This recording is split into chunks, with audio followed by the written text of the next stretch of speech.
नमस्कार प्रिय दर्शकों, जैसा कि मैंने थंबनेल में लिखा है कि गुरु ने पकड़ ली है रफ्तार, अब करेंगे देवगुरु बृहस्पति आपका बेड़ा पार। यदि आप भी मीन राशि या मीन लग्न के जातक हैं तो आज का ये कार्यक्रम आपके लिए बहुत ही महत्वपूर्ण होने जा रहा है। आज मैं आपको बताऊंगा 22 अप्रैल 2023 से लेकर मई 2024 तक आपके लग्न के कारक देवगुरु बृहस्पति धन के स्वामी होकर धन भाव में बैठने के पश्चात आपको पूरे 13 महीनों के मध्य क्या क्या देने जा रहे हैं। देवगुरु बृहस्पति वर्तमान में 5 डिग्री में बने हुए हैं। जैसे जैसे इनकी डिग्री बढ़ेगी आपके जीवन में क्या क्या परिवर्तन आने जा रहे हैं, यही विस्तृत जानकारी लेकर आपके सामने उपस्थित हुआ हूं। मीन राशि और मीन लग्न वाले जातकों के लिए देवगुरु बृहस्पति लग्न के स्वामी होते हैं, आपके कर्म के स्वामी होते हैं और आकर विराजित हुए हैं धन भाव में। जिस स्थान पर देवगुरु बृहस्पति विराजित हैं ये धन का भाव है, ये वाणी का भाव है, ये कुटुंब परिवार का भाव है। और देवगुरु बृहस्पति क्या है तो ये धन के कारक हैं, ये यश मान प्रतिष्ठा के कारक हैं, ये ऐश्वर्य के कारक हैं, ये संतान के कारक हैं, ये पिता के कारक हैं। जीव कारक ग्रह देवगुरु बृहस्पति आपके धन में आए हैं। किस प्रकार से फल देंगे तो सबसे पहले ये समझ लीजिए, देवगुरु बृहस्पति जिस स्थान पर बैठे हैं उस स्थान के तो सर्वश्रेष्ठ फल देंगे ही देंगे, किंतु जहां जहां इनकी दृष्टियां होगी वहां से संबंधित भी बड़े शुभ फल देते हैं। देवगुरु बृहस्पति के पास 3 दृष्टियां होती है, जहां बैठते हैं वहां से 5वीं, जहां बैठते हैं 7वीं और जहां बैठते हैं वहां से 9वें स्थान के ऊपर देवगुरु बृहस्पति आपको फल देते हैं। और जिन 2 केंद्र के स्वामी हैं उनका भी बड़ा श्रेष्ठ फल देखने को मिलेगा। देवगुरु बृहस्पति धन के स्वामी होकर धन में बैठे हैं। जैसे जैसे इनकी डिग्री बढ़ेगी, अभी ये 5 डिग्री के हैं, बाल्यावस्था में हैं, जैसे जैसे ये युवावस्था की तरफ प्रवेश करेंगे धन से संबंधित रुके हुए कार्य आपके जीवन से समाप्त करेंगे। कुटुंब परिवार में यश मान और प्रतिष्ठा का योग बनाकर देंगे। आपकी वाणी की दक्षता के दम पर आप अपने उलझे से उलझे कार्यों को सुलझा ले, इस प्रकार की स्थिति यहां पर बैठकर दृष्टि स्वरूप में देते हुए पाए जाएंगे। यहां से 5वीं दृष्टि 1 2 3 4 5 5वीं दृष्टि जा रही है 6वें भाव पर। 6वां भाव क्या है तो ये रोग है, ऋण है, रिपु है, कोर्ट कचहरी मुकदमा, लिटिगेशन, ऑब्स्टेकल, आपका जॉब स्थान और इसी के साथ में ये कंपटीशन का स्थान है। कोई रोग की स्थिति देखने को मिल रही है उसे समाप्त करेंगे। ऋण की स्थिति देखने को मिल रही है उसे समाप्त करेंगे। रिपु अर्थात दरिद्रता की स्थिति का योग बना हुआ है उसे समाप्त करेंगे। कंपटीशन में आपको सफलता का विजय रथ प्रदान करने जा रहे हैं। आपके साथ में जॉब में कोई स्ट्रेस बना हुआ है, मानसिक तनाव बना हुआ है, बॉस कलीग लेग पुलिंग करते हुए पाए जा रहे हैं, कोई एप्रिसिएशन की स्थिति में कमी देखने को मिल रही है, प्रमोशन रुके हुए हैं, उन स्थितियों को पक्ष में ला देंगे। कर्ज की स्थिति बनी हुई है तो उसको कैसे चुकाया जाएगा, इसके नए रास्ते मीन राशि और मीन लग्न वाले जातकों के लिए देवगुरु बृहस्पति बलवान होते हुए आपके समस्त प्रकार के कष्टों का शमन करते हुए पाए जाएंगे। यहां से 7वीं दृष्टि 1 2 3 4 5 6 7 7वीं दृष्टि आपके अष्टम भाव पर डाल रहे हैं। अष्टम भाव क्या है तो ये मानसिक तनाव का है, टेंशन है, डिप्रेशन है, कार्यों में रुकावटों का स्थान है, ये गूढ़ विद्या का स्थान है, ये अकस्मात गुप्त धन का स्थान भी है, ये ऑकल्ट का स्थान भी है, यहाँ हायर एजुकेशन भी देखी जाती है। इस स्थान से जब अष्टम भाव को देखेंगे जीवन में चल रहे मानसिक तनाव, टेंशन, डिप्रेशन, कार्यों में रुकावटों को समाप्त करेंगे।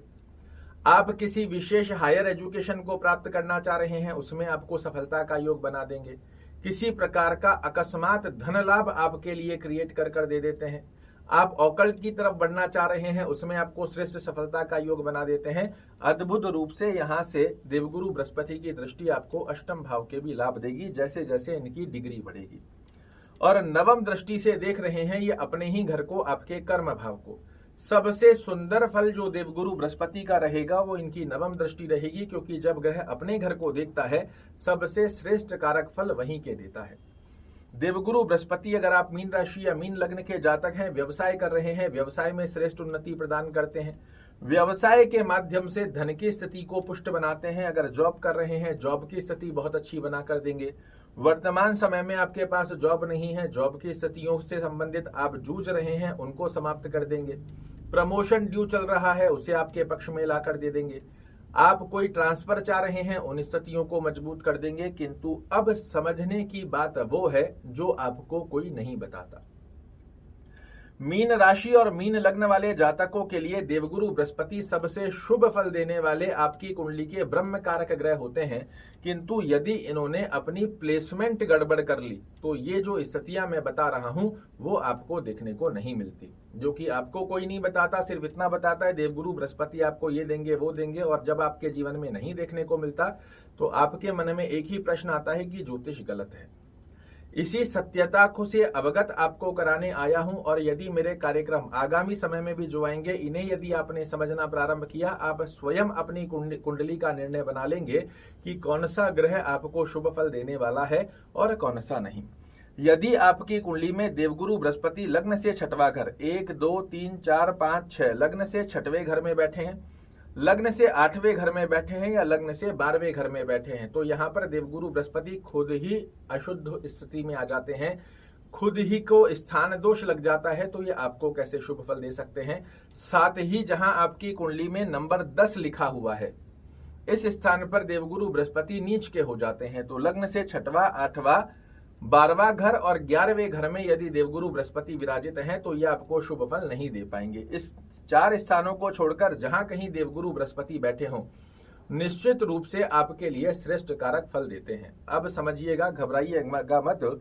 अगर आपकी कुंडली में 6वें, 8वें, 12वें में या नीच के बैठे हैं तो भी आपको क्या करना है, और एक अच्छे भाव में बने हुए हैं तो भी आप ऐसा क्या करें कि देवगुरु बृहस्पति दे आपको मनचाहा वरदान। ओम नमो भगवते वासुदेवाय नमः, इस मंत्र का रोजाना 108 बार जाप जरूर से कीजिए। ओम गुरुवे नमः का जाप करना आपके लिए देवगुरु बृहस्पति का आशीर्वाद प्राप्त करने समान है। विष्णु सहस्त्र नाम का पाठ करना या सुनना, दोनों में से जो भी संभवत स्थिति बनती है इसे फॉलो कीजिए, बेहद सुंदर लाभ देखने को मिलते हैं। इसी के साथ में अब समझिएगा, यदि देवगुरु बृहस्पति लग्न से 6वें, 8वें और 12वें घर में बैठे हैं या फिर नीच राशि में आकर विराजित हुए हैं तो आप पुखराज नहीं पहन सकते। अन्य कहीं स्थान पर देवगुरु बृहस्पति विराजित हैं तो निसंकोच होकर आप पुखराज पहनिए। गुरुवार के दिन ज्यादा से ज्यादा पीली वस्तुओं का सेवन कीजिए। देवगुरु बृहस्पति को जितनी एक्टिवेशन दोगे खाने में, पहनने में, आसपास के वातावरण में, जितना ज्यादा आप पीली वस्तुओं का सेवन करोगे उतना ज्यादा गुरु की एक्टिवेशन आपको मिलती है और धन की स्थितियां पुष्ट होती है। वहीं दूसरी तरफ यदि लग्न से 6वें, 8वें, 12वें घर में या नीचस्थ हो रहे हैं, यहां आपको पुखराज नहीं पहनना होता। ना ही गुरुवार के दिन पीली वस्तु का आप सेवन कीजिए, पीली वस्तु का दान कीजिए। गुड़ चना गाय को दे दिया, चने की दाल दे दी, कोई पीला फल, पीली मिठाई किसी मंदिर में दे दिया।